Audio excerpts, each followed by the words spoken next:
Hey, what's up, guys? We were talking some Penn State football today. Penn State finished with a really good recruiting class. A lot of people are saying it's Franklin's best recruiting class. I don't think so. I think it's the second best behind the 2018 class. Now, that class had Micah Parsons, Justin Shorter, Ricky Slade. Now, only one of those five stars ended up turning out to be a five-star quality player. Okay, Shorter was a complete bust, or at least at Penn State. I know he's done a little bit better at Florida, but still, he's not proven to be a five-star talent. And then Ricky Slade definitely, I mean, he hasn't even proved to be a four-star talent, Ricky Slade. So, I mean, I think that overall, maybe this class will turn out to be better. Hopefully it does, because I think the 2018 class was a little bit of a disappointment. That class did produce Pat Fryermuth, PJ Muster is pretty solid, and a couple guys I'm probably not thinking about right now.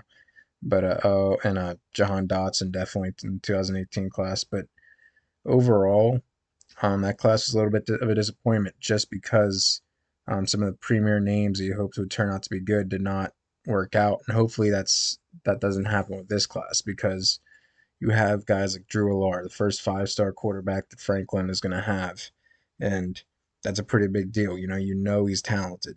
He has a ton of upside. He's he's athletic. He's big. He has a strong arm.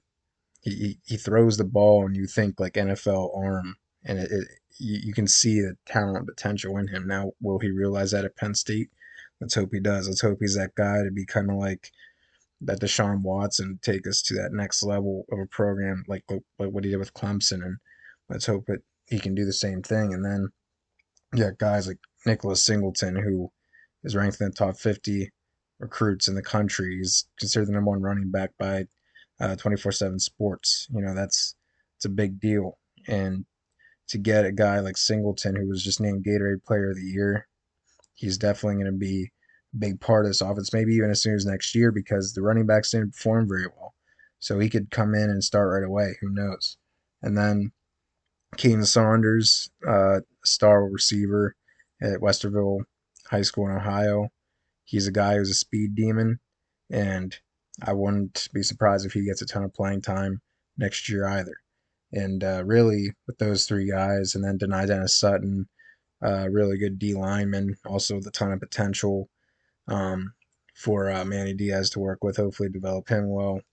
Just overall, I think that this class has a ton of pieces to really build into hopefully what will be a strong foundation for the next 3, 4 years to turn Penn State around from being that average program to being a contender again, which, I feel like we're kind of back to 2015 when I say that, because that's exactly what we were hoping to do in 2015. We went like 7-6, and we were hoping to become a contender the very next year. Went 10-3 when we had a new quarterback, and I think that it'll be interesting to see how the quarterback situation works out. If Clifford starts not playing well, then I could see Alar coming in right away. But who knows? Maybe even there'll be a competition and Alar will win out. I doubt that, considering that Clifford's been a 3-year starter. But we'll see. If Alar's as good as what a lot of people say he is, then maybe Clifford will have to watch his back in training camp.